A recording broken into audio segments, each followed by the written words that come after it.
ширкати сохмонии агрострой ки роҳбариашро ҳамватанони бурунмарзии мо дар ҷумҳурии татаристони федератсияи Россия ба душ доранд, тӯли 10 сол аст ки фаъолияти босамар дорад. айни замон масъулони ин ширкат бо ҷалби беш аз 200 нафар сохмончӣ дар 8 шаҳру ноҳияҳои ҷумҳурии Татаристон пайи бунёди иншооти хурду бузург машғуланд. шаҳри Элабуга яке аз шаҳрҳои зебо ва калонтарини ҷумҳурии Татаристон ба ҳисоб меравад. таи чанд соли охир дар ин ҷо аз навсозии биноҳои хизмативу хонаҳои баландошонаи истиқоматӣ ҷараён дорад. бинокорони ширкати сохмонии Тоҷикон Агрострой дар ин ҷо чанди қабл бунёди бинои маркази таъмин ва назорати барқро ба уҳда гирифта буданд, ки то имрӯз 80% корҳои сохмонӣ дар ин иншоот анҷом ёфтааст. айни замон сохтмоне ки шумо дар ин навор мебинед дар шаҳраки Элабугаи Республикаи Татаристон мебошад. дар ин ҷо зиёда аз 35 нафар сокинони тоҷик кор мекунанд. бо тамоми шароитҳои зист, ҷои истиқомат, хӯрока таъмин мебошанд. зиёда аз 70% коргароне ки дар ҳамин ҷо сохтмон ҳозир кор мекунанд, ҳамашон мутахассисони олидараҷа мебошанд.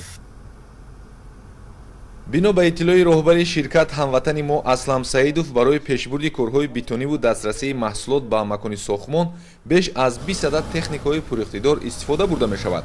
санҷиши сифати маҳсулот ва кори сохмончиён бошад ҳамарӯза таҳти назорат аст, ки барои мӯътадил нигоҳ доштани нуфузи ширкати сохмонии Агрострой ва ба даст овардани самтҳои асосии муваффақият дар миёни дигар ҷамъиятҳо нақши муҳимро мебозад.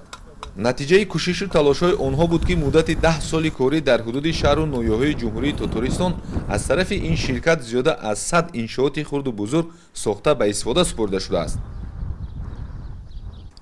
албатта дар миёни дигар ширкатҳои сохтмонӣ мавқеъ пайдо намудан дар аввал кори осон набуд, вале мо кӯшиш намудем бо кӯмаки ҳамватанон ба дастгирии сафорати ҷумҳурии Тоҷикистон дар Федератсияи Россия, ки бештар вақт дар самти ҳуҷҷатгузории коргарони мо, яъне муҳоҷирони мавсимӣ саҳм мегузоранд, ба мақсад наздик шудем.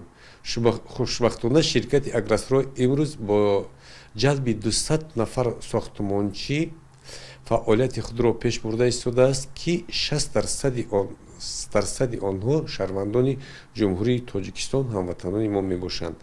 дар оянда низ мақсад дорем ба васеъ гардонидани фаъолияти ширкат шумораи коргарон аз ҳисоби муҳоҷирони мавсимӣ зиёд намоем. дар тобиати ширкати Агрострой фаъолияти якчанд коргоҳҳои хурди васлу насби оҳану бетон, дару тирезаҳои пластикӣ ва истеҳсоли дигар маҳсулоти сохмонӣ ба роҳ монда шудааст. дар ин ҷо асосан шаҳрвандони ҷумҳурии Татаристон ба кор ҷалб шуданд. Я, Геннадий Васильевич, сварщик 6-го разряда, работаю здесь почти год. Начальник у нас Арслан Саидович, общается с нами хорошо, несмотря на разные национальности, поддерживаем общение, не обижает. Работа есть, изготавливаем армокаркасы всякие для объектов, отсюда забирают, увозят, собирают там фермы. дар аксар минтақаҳои ҷумҳурии Татаристон, ки заминҳои ҳосилхезу чарогоҳҳои зиёд дорад, сол то сол ба соҳаи чорводорӣ аҳамияти ҷиддӣ медиҳанд. сохтмони фермаҳои чорводорӣ бошад аз ҷониби ширкати ҳамватанони мо анҷом меёбад. дар бунёди чунин иншоот нест, ки қоида ва талаботҳои махсуси худро дорад, мутахассисони ширкати Агрострой мавқеи худро пайдо намуданд.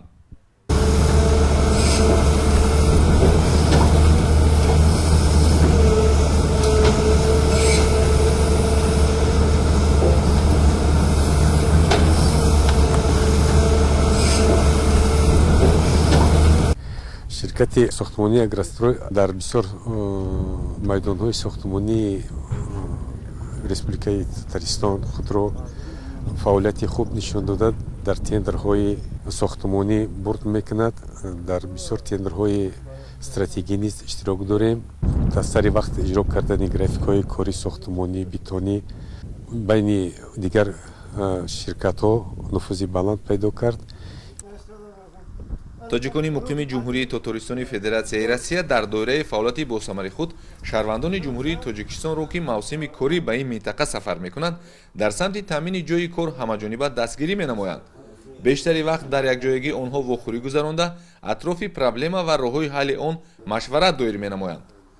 онҳо мақсад доранд дар ҳамкорӣ бо сафорати ҷумҳурии тоҷикистон дар федератсияи россия ва дигар намояндагиҳо имкониятро дар оянда аз ин ҳам беҳтар гардонанд. абубакр шарифӣ, ҳабибуллои хушбахт, ҷумҳурии Татористон, ҷаҳонамо.